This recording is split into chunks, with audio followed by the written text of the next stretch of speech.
नमस्कार साथियों, स्वागत है आप सबका एग्री कोचिंग प्रयागराज के इस ऑनलाइन प्लेटफॉर्म पे। आप सभी प्यारे साथियों का बहुत बहुत स्वागत है। तो जैसा कि आप सबको पता है, आप सब इंतजार भी कर रहे थे, बिहार में एग्रीकल्चर कोऑर्डिनेटर का जगह भी आ गया है और आप सबकी क्लासेस एग्री कोचिंग प्रयागराज के प्लेटफॉर्म पे भी शुरू हो गई हैं। तो उसी के सेगमेंट में आपके जीएस सेक्शन के साथ मैं बहुत सारी चीजें आपके साथ डिस्कस करने वाला हूं। आज हम लोग एक बहुत ही इंपॉर्टेंट टॉपिक पे बात करने वाले हैं, motion of the earth topic पे। तो मोशन ऑफ द अर्थ क्या होता है, इसके बारे में डिटेल रूप से आज समझेंगे। तो आइए चलते हैं अपने क्लास पे।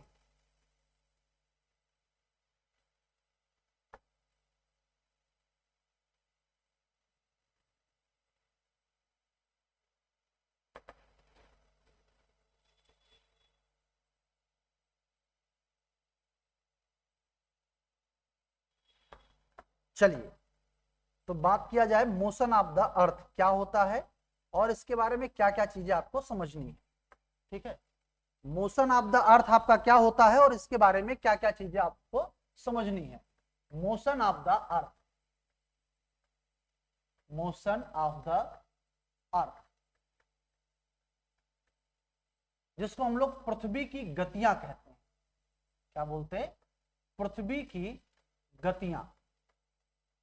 अब सवाल उठता है कि मोशन ऑफ द अर्थ है क्या, पृथ्वी की गतियां क्या है, यही सवाल। आपको बता दें कि पृथ्वी की आप सबको मालूम है दो प्रकार का मूवमेंट है, दो प्रकार का मोशन है। कितने प्रकार का मोशन है? तो आप सबको मालूम है अर्थ का मोशन दो प्रकार का है। कौन कौन सा? एक तो उसका अपने एक्सिस पे रोटेशन होता है। एक क्या होता है? तो आप बताओगे रोटेशन, जिसको हम लोग घूर्णन बोलते हैं। क्या बोलते हैं? आप बोलोगे घूर्णन बोलते हैं। और दूसरा जो इसका मोशन है वो है साहब सरकमफेरेंस ऑप्शन, जिसको हम लोग रेवोल्यूशन कहते हैं। रेवोल्यूशन ऑफ द अर्थ, या जिसका मतलब ये है पृथ्वी का परिक्रमण।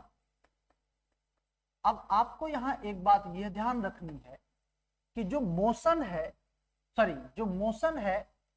रोटेशन वाला, ये अब उसके एक्सिस पे होता है।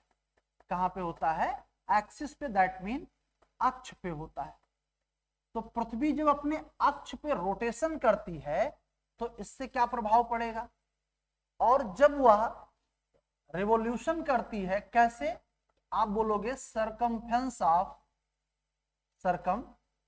ऑफ सन, सूर्य के परितः वो करती है सरकमफेरेंस। तो इससे क्या रिजल्ट निकलता है, इसी पे क्वेश्चन आपसे। आपको ध्यान ये रखना है, इस टॉपिक से जो क्वेश्चन बहुत इजी क्वेश्चन बनता है और बहुत अच्छा क्वेश्चन बनता है। एक एक करके हमको समझना है। सबसे पहले तो आप रोटेशन, जिसको घूर्णन कहते हैं, इसको परिभ्रमण भी कहते हैं। क्या कहते हैं? परिभ्रमण गति भी कहते हैं। तो कभी कभी आपसे परिभ्रमण टर्फ ही पूछता है, घूर्णन नहीं देता है। और रेवोल्यूशन को क्या कहते हैं? तो आप बोलोगे परिक्रमण कहते हैं। हिंदी में क्या बोलते हैं इसको? परिक्रमण कहते हैं। तो परिभ्रमण और परिक्रमण का प्रभाव क्या पड़ेगा, इस पे हमको बात करनी है। इसका क्या इफेक्ट पड़ता है, क्वेश्चन जो पूछा जाता है वो इसी पे बनता है। तो आप सबको यहां पर बताना चाहूंगा कि जो पृथ्वी का रोटेशन है,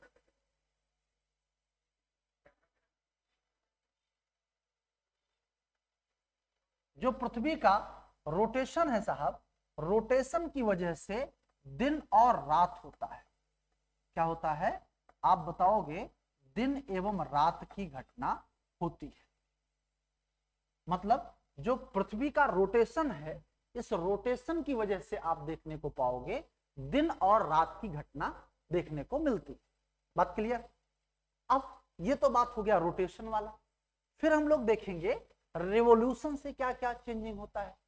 क्योंकि आप सबको मालूम है रिवॉल्यूशन जो है वो सर्कमफेरेंस ऑफ द सन है, मतलब सूर्य के परितः रिवॉल्यूशन होता है।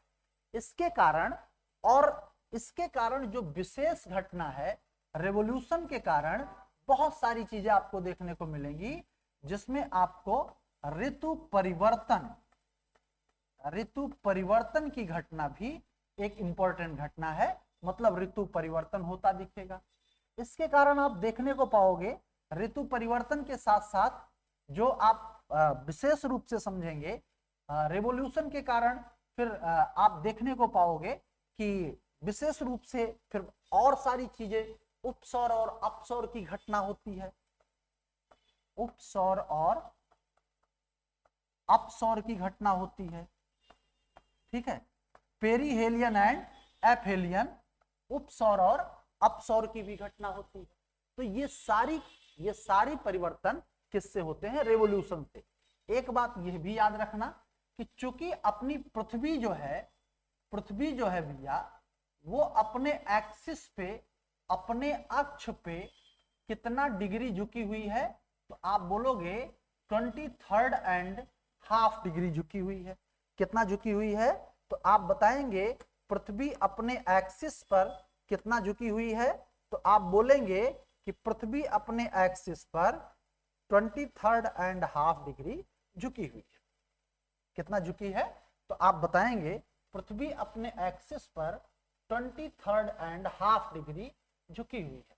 23.5 डिग्री झुकी है, मतलब इसका जो झुकाव है वो कितना है? तो आप बोलेंगे कि इसका जो अपने एक्सिस पे जो टिल है वो 23.5 है, 23.5 डिग्री। अब इससे ऋतु परिवर्तन के साथ यह कंडीशन भी जुड़ा हुआ है, मतलब ऋतु परिवर्तन सिर्फ रेवोल्यूशन का परिणाम नहीं है, पृथ्वी के अपने एक्सिस पे झुकाव का भी परिणाम है। तो अब क्वेश्चन कैसे बनेगा? मान लीजिए आपसे क्वेश्चन पूछता है कि पृथ्वी पर ऋतु परिवर्तन की घटना देखी जाती है, यह परिणाम है। ऑप्शन ए, ऋतु जो है पृथ्वी का सूर्य के चारों ओर चक्कर लगाना। बी कह रहा है पृथ्वी का अपने अक्ष पे 23.5 अंश झुका होना। सी कह रहा है बोथ, और डी कह रहा है नन ऑफ द अबव। तो आप आंसर क्या बताओगे? दोनों कंडीशन जुड़े हुए हैं। एक तो उसका जो परिक्रमण है सरकमफेरेंस ऑप्शन, पृथ्वी का जो परिक्रमण है सरकमफेरेंस ऑप्शन, वह भी इंपॉर्टेंट है, और साथ ही साथ उसका अपने एक्सिस पे झुका होना भी इंपॉर्टेंट है। ये बात क्लियर है? अब आपको यहां पर मैं बताना चाहूंगा कि सबसे पहले हम लोग अब देखो, इसमें तो बस इतना था कि दिन एवं रात होता है, रेवोल्यूशन पे बहुत सारी चीजें हैं। तो आइए जानते हैं एक एक को, कि सबसे पहले आप चाहे तो उपसौर और अपसौर को पॉइंट कर लें। तो सबसे पहले उपसौर और अपसौर।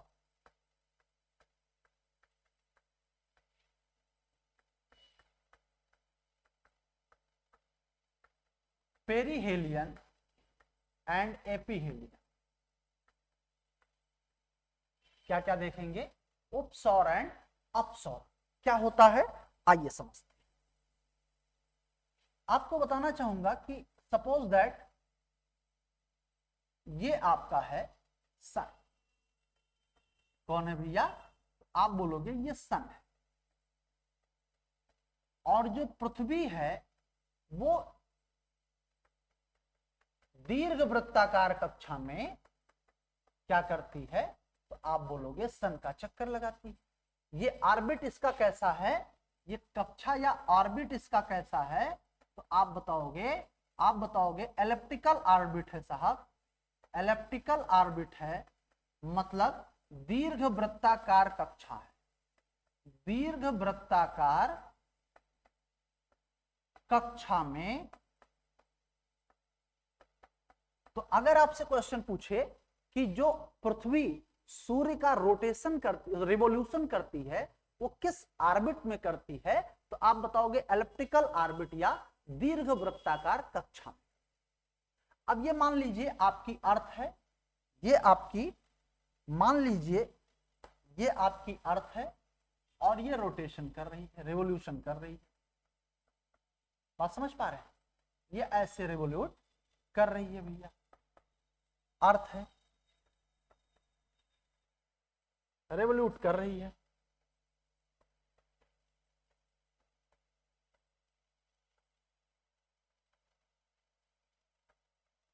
ठीक,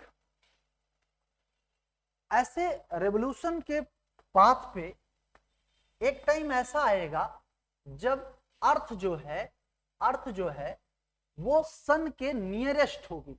सपोज दैट ये नियरेस्ट अगर प्लेस मान लिया जाए, ये नियरेस्ट प्लेस मान लिया जाए, तो जब सबसे नियरेस्ट होगी, सबसे नजदीक होगी, तब एक कंडीशन बनेगा, और जब सबसे फारदेस्ट होगी मतलब सबसे दूर होगी, तब एक कंडीशन बनेगा।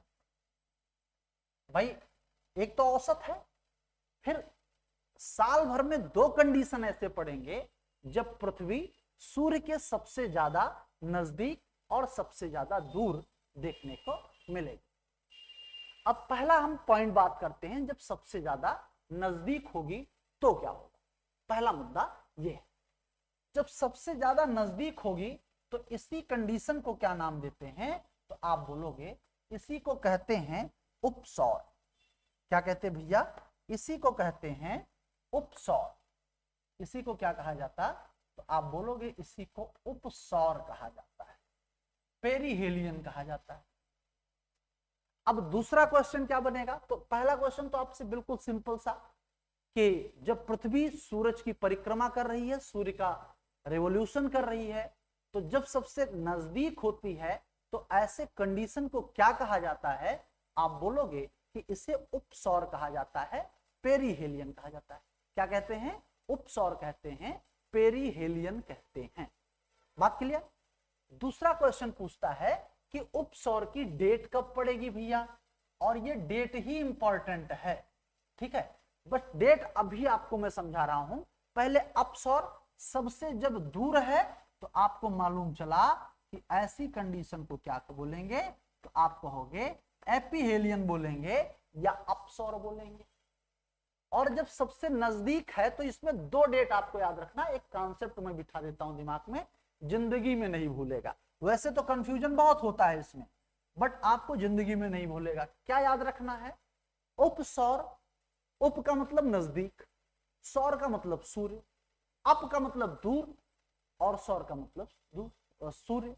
तो सूर्य से नजदीक और सूर्य से दूर। अच्छा, अब ये जो क्वेश्चन पूछता है भैया, वो दो डेट आपको याद रखनी है। एक तो याद रखना है 3 और दूसरा याद रखना है आपको 4। क्या याद रखना है, एक 3 याद रखना है, दूसरा 4 याद। सबसे पहला मंथ आप सबको मालूम है कि वो जनवरी का मंथ होता है, ठीक है। तो 3 जनवरी को साहब पृथ्वी जो है वो सूर्य के सबसे ज्यादा नजदीक होती है, और 4 जुलाई को सबसे ज्यादा दूर होती है। अब आप कह रहे हैं सर आप कैसी बातें कह रहे हैं भाई, 3 जनवरी को तो हमको ठंडी लगती है, और अगर पृथ्वी हमारी सूर्य के नजदीक होगी तो भैया हमको गर्मी लगनी चाहिए। ऐसा क्वेश्चन आपके दिमाग में जरूर उठ सकता है। अब सवाल यहां पर यह है भैया कि चूंकि 3 जनवरी को जो अपना सूर्य है वो दक्षिणी गोलार्ध में होता है। कहां होता है, दक्षिणी गोलार्ध। अभी जस्ट हम लोग समझेंगे कैसे दक्षिणी गोलार्ध में होता है। तो जब सूर्य दक्षिणी गोलार्ध में होता है तो ऐसे कंडीशन में आप क्या देखोगे, ऐसे कंडीशन में आपको गर्मी की बजाय क्या लगता है, ठंडी। क्योंकि हमारा देश भारत जो है वो उत्तरी गोलार्ध में, कहां पे है, उत्तरी गोलार्ध में है। और उत्तरी गोलार्ध में है तो इस वजह से आप देखोगे कि उत्तरी गोलार्ध में होने के कारण क्या देखने को मिलेगा, आपको देखने को मिलेगा कि यहां पर हमें 3 जनवरी को ठंडी महसूस होती है। और आपने एक कंडीशन ये भी देखा होगा कि ऑस्ट्रेलिया के जंगलों में उस टाइम पे आग लग जाया करती है। बात समझ पाए, ऑस्ट्रेलिया के जंगलों में आग लग जाती है, इतनी ज्यादा टेम्परेचर हो जाता है, ठीक। बहुत सारे अभी कुछ साल पहले जो है एक घटना हुई थी, बहुत सारे जानवर जो कंगारू वगैरह थे वो जल के मर गए थे, जंगल में आग लगी थी। तो वो सारी घटनाएं वहां पे जो है हो सकती हैं। तो ये तो रहा उपसौर और अपसौर की कहानी। मतलब उपसौर क्या है आप बताओगे, उपसौर के बारे में आप क्या बता सकते हो, उपसौर के बारे में आप बताओगे, देखो उपसौर और दूसरा अपसौर। दो दो बातें आपको यहां पे लिख के रखनी है। उपसौर क्या? जब पृथ्वी सूर्य के सर्वाधिक समीप होती है, सर्वाधिक समीप होती है, तो उसे क्या कहते हैं? उपसौर कहते हैं। और अपसौर क्या है? तो आप बताओगे जब पृथ्वी सूर्य के सर्वाधिक दूर होती है,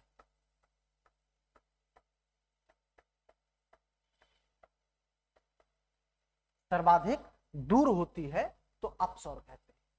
उपसौर की घटना, यह घटना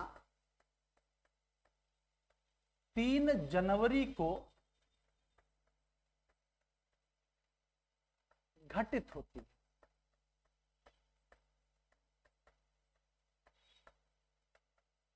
और अपसौर में क्या बताएंगे?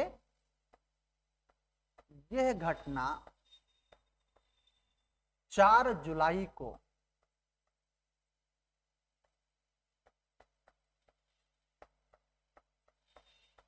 घटित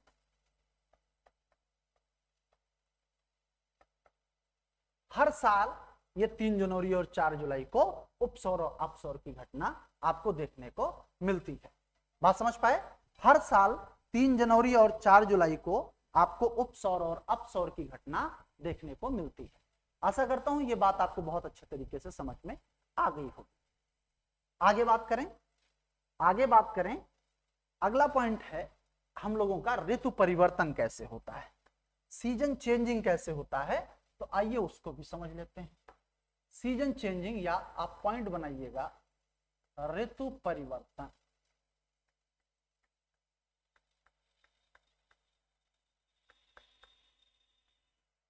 क्या पॉइंट बनाएंगे? ऋतु परिवर्तन। और ऋतु परिवर्तन पढ़ना है तो कुछ चीजें आपको बहुत अच्छे से समझनी चाहिए। ये अपनी अर्थ है भैया। क्या है? अपनी अर्थ है। ये आपकी 0 डिग्री लाइन, इसको क्या नाम देते हैं? आप बोलोगे इक्वेटर कहते हैं। क्या नाम देते हैं? इक्वेटर कहते हैं, या इसी को भूमध्य रेखा कहते हैं।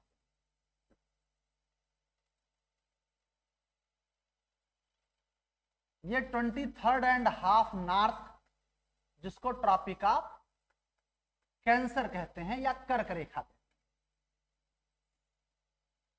ये 66.5 नॉर्थ, जिसको ट्रॉपिक ऑफ या आर्कटिक सर्किल कहते हैं। क्या बोलते हैं? आर्कटिक सर्किल बोलते हैं। और ये 90 डिग्री नॉर्थ, इसको क्या बोलते हैं? तो आप बताओगे नॉर्थ पोल। क्या बताओगे? आप बोलोगे नॉर्थ पोल। ऐसे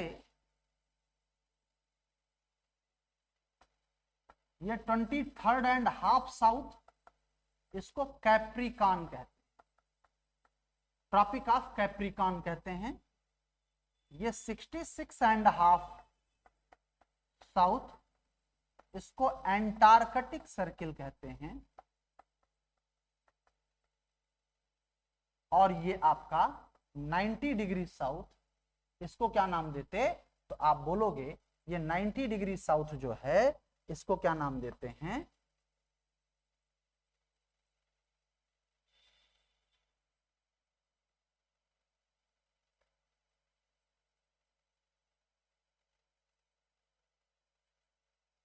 ये जो 90 डिग्री साउथ है, इसको क्या नाम देते हैं?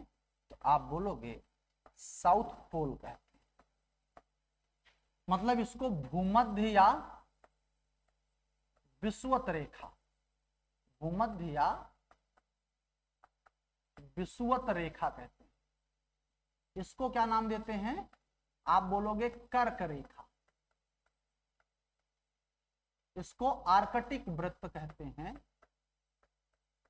आर्कटिक वृत्त कहते हैं और इसको उत्तरी ध्रुव बोलते हैं। इसको मकर रेखा कहते, इसको अंटार्कटिक सर्किल कहते, अंटार्कटिक वृत्त कहते हैं। क्या नाम देते हैं?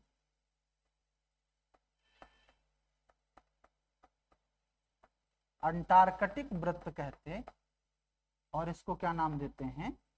आप बोलोगे दक्षिणी ध्रुव। बात समझ पा रहे हैं? ये आपके कुछ फैक्चुअल क्वेश्चन जो आपसे पूछे जाते हैं, इसको आप याद रखें। फिर हम आते हैं, क्योंकि अर्थ जो मूवमेंट करती है भैया वो सन का सरकमफेरेंस में करती है, तो अब एक कंडीशन हम लोग सन से भी जोड़ लेते हैं। ये मान लीजिए अपना भैया वही अपना सन है, ये क्या है? अपना सन है। आपको बताना चाहूंगा कि जब पृथ्वी मूवमेंट करती है, तो पृथ्वी जब मूवमेंट करती है भैया, एक टाइम ऐसा आता है और वो डेट होता है कितने तारीख का? आप बताओगे 21 मार्च का। कौन सा डेट होता है? 21 मार्च का। 21 मार्च को सनलाइट डायरेक्ट कहां पड़ती है? आप बोलोगे इक्वेटर पे पड़ती है, भूमध्य रेखा पर, बिल्कुल ऐसे 90 डिग्री पैरेलल सनलाइट डायरेक्ट कहां पड़ेगी? आप बोलोगे इक्वेटर पे पड़ेगी। और जब आपकी सनलाइट डायरेक्ट इक्वेटर पे पड़ रही है भैया, तो चूंकि जो अपना इंडिया है वो कहां है? आप बोलोगे अपना इंडिया ट्रॉपिक ऑफ कैंसर पे। कहां पे है? आप बोलोगे कि अपना इंडिया कहां पे है, तो आप बताओगे ट्रॉपिक ऑफ कैंसर पे। और अगर अपना इंडिया ट्रॉपिक ऑफ कैंसर पे है, मतलब उस समय, इस समय कौन सा सीजन चलेगा? तो आप बोलोगे बसंत वाला सीजन चलेगा, स्प्रिंग सीजन चलेगा। ये कौन सा सीजन है? आप बोलोगे स्प्रिंग सीजन। 3 महीने अर्थ क्या करती है? रोटेट करती है। और 3 महीने जब रोटेट कर चुकी होती है भैया, तब टाइम आ जाता है इसका 21 ऑफ जून का। किसका? 21 ऑफ जून। और 21 जून को सनलाइट डायरेक्ट कहां पड़ती है? तो आप बताओगे tropic of cancer, that mean India के बीचों बीच में। ट्रॉपिक ऑफ कैंसर पे सनलाइट डायरेक्ट पड़ती है, तो ऐसे कंडीशन में क्या होगा भैया? आप देखोगे कि इस स्थिति में आप भारत में खूब गर्मी महसूस करोगे। तो ये कौन सा? आप बताओगे ये ग्रीष्म ऋतु होगा या आपका समर सीजन। कौन सा सीजन होगा? आप बताओगे समर सीजन। मतलब ये 3 महीने की ट्रेवलिंग हो गई। क्योंकि मैंने आपको बताया था कि पृथ्वी अपने एक्सिस पे 23.5 डिग्री झुकी है। इसका झुकाव कितना है? तो आप बोलोगे 23.5 डिग्री का झुकाव है। इस कारण से सनलाइट डायरेक्ट और इधर आगे की ओर नहीं बढ़ पाता, और वहीं से ये मूवमेंट साउथ की तरफ होने लगता है। 21 जून के बाद 3 महीने रोटेशन के बाद 23 ऑफ सितंबर को फिर से सनलाइट पैरेलल कहां पड़ रही है? आप बताओगे इक्वेटर पे पड़ रही है, भूमध्य रेखा पे पड़ रही है या विषुवत रेखा पे? कहां पड़ रही है? विषुवत रेखा पे पड़ रही है। और जब सनलाइट डायरेक्ट फिर से विषुवत रेखा पर पड़ रही है, तो इसका मतलब इंडिया में उस समय शरद ऋतु का टाइम चल रहा है, ऑटमन सीजन चल रहा है। कौन सा सीजन चल रहा है? आप बोलोगे ऑटमन सीजन चल रहा है, बसंत ऋतु का। 3 महीने फिर अब सन जो है वो सदर्न हेमिस्फीयर में, सन जो है कहां है? आप बोलोगे सदर्न हेमिस्फीयर में है। सन जो है सदर्न हेमिस्फीयर में है, दक्षिणी गोलार्ध। और जब सन दक्षिणी गोलार्ध में सितंबर से और 22 दिसंबर को, 22 ऑफ दिसंबर को फिर से सनलाइट डायरेक्ट कहां पड़ती है, तो आप बताओगे ट्रॉपिक ऑफ कैप्रिकॉर्न पे पड़ती है, मकर रेखा। और जब मकर रेखा पर डायरेक्ट सनलाइट पड़ेगी तो यहां पर आप देखोगे उस समय इंडिया में भयंकर ठंडी हो रही होगी, मतलब भैया ये शीत ऋतु का समय है, ये विंटर सीजन। क्या है? विंटर सीजन है। कौन सा सीजन है? आप बोलोगे विंटर सीजन। बात क्लियर है?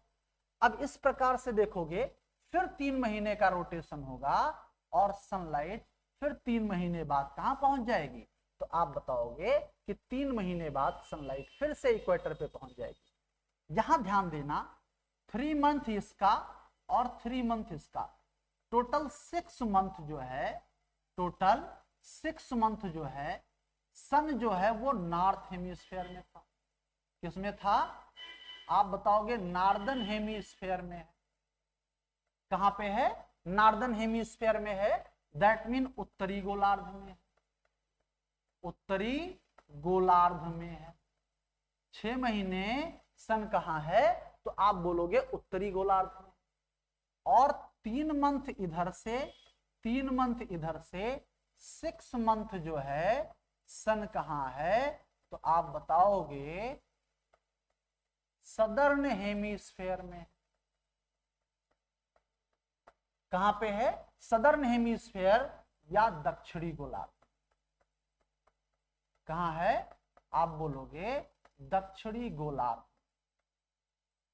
अब एक बात यहां पर यह ध्यान रखना कि जब सन उत्तरी गोलार्ध में है, नॉर्दर्न हेमिस्फीयर में है, तो भैया 6 माह का दिन, 6 माह का दिन उत्तरी गोलार्ध में उत्तरी ध्रुव पर होगा। बात समझ पाए? लेकिन जस्ट इसके अपोजिट में आप देखोगे 6 माह की रात हो जाएगी। बात समझ पा रहे हैं? 6 माह, जब सूर्य उत्तरी गोलार्ध में, तो उत्तरी ध्रुव पर 6 महीने का दिन और दक्षिणी ध्रुव पर 6 महीने की रात। और ऐसे जब ये दक्षिणी ध्रुव, दक्षिणी गोलार्ध में है, तो 6 माह का दिन, 6 माह का दिन, और उत्तरी गोलार्ध में 6 माह की रात। तो आपसे क्वेश्चन पूछेगा कि 6 मंथ का डे और 6 मंथ की नाइट का ड्यूरेशन आपको कहां देखने को मिलता है, आप बोलोगे पोल पे देखने को मिलता है, ध्रुव पर देखने को मिलता है। यहां से बहुत सारे क्वेश्चन बनेंगे, बहुत सारे बनते भी हैं। जैसे आप सबको एक चीज ये मालूम चली, आप सबको एक चीज ये मालूम चली भैया कि यहां पर ध्यान देना, यहां पर ध्यान देना कि आपको यहां यह ध्यान देना है कि 21 मार्च, 21 ऑफ मार्च एंड 23 सितंबर को दोनों गोलार्ध में, दोनों गोलार्ध में, बोथ हेमिस्फीयर में, दोनों गोलार्ध में क्या होगा, आप बोलोगे दिन एंड रात की अवधि, दिन एंड रात की अवधि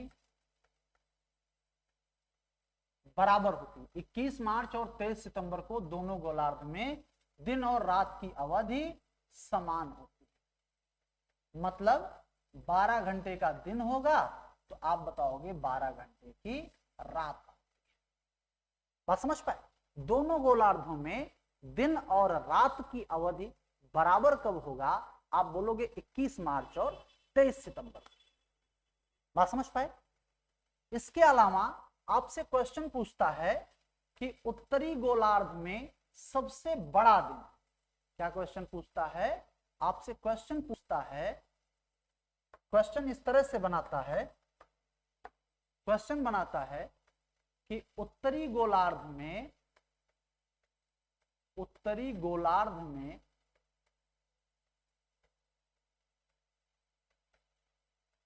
सबसे बड़ा दिन, सबसे बड़ा दिन कब होगा? और सबसे बड़ा दिन होगा जब, तो रात भी क्या हो जाएगा, आप बोलोगे उत्तरी गोलार्ध में सबसे छोटी रात कब होगी, सबसे छोटी रात कब होगी।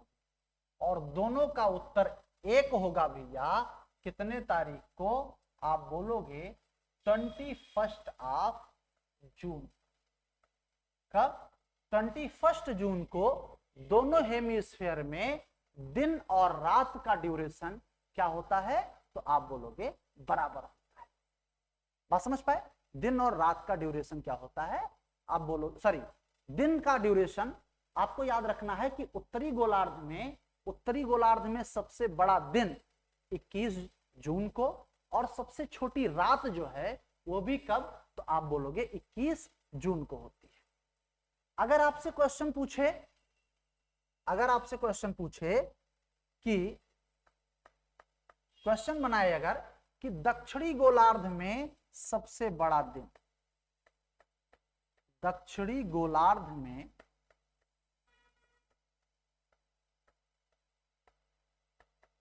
सबसे बड़ा दिन,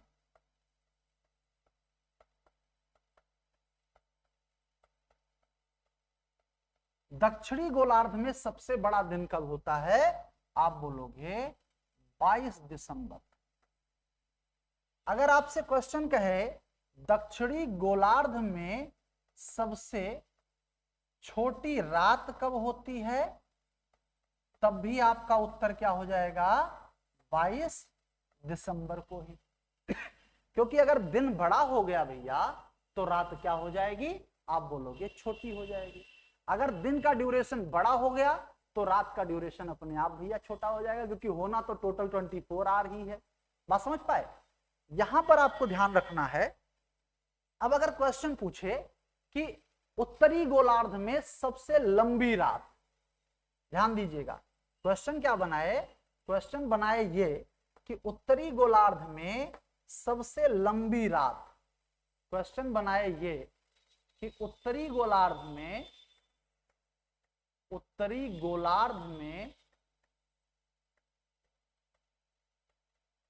सबसे लंबी रात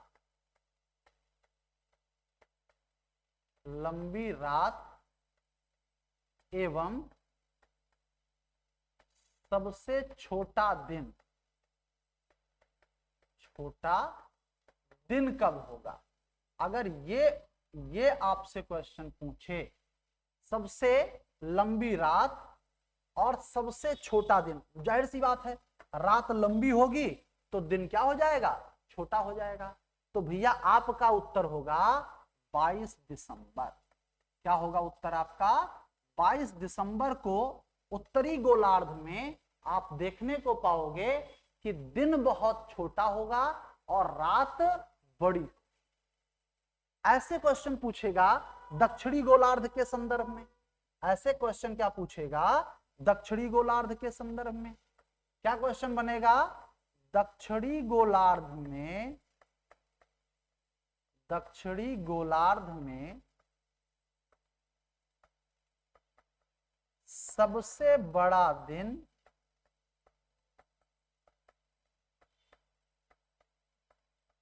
एवं सबसे छोटा, सबसे बड़ी रात एवं सबसे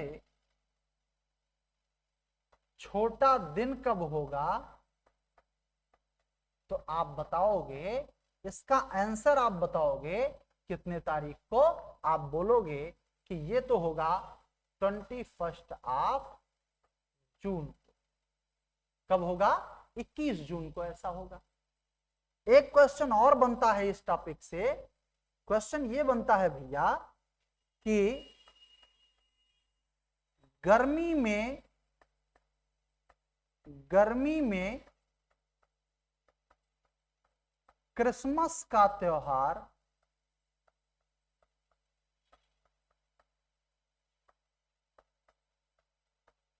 कौन मनाता है।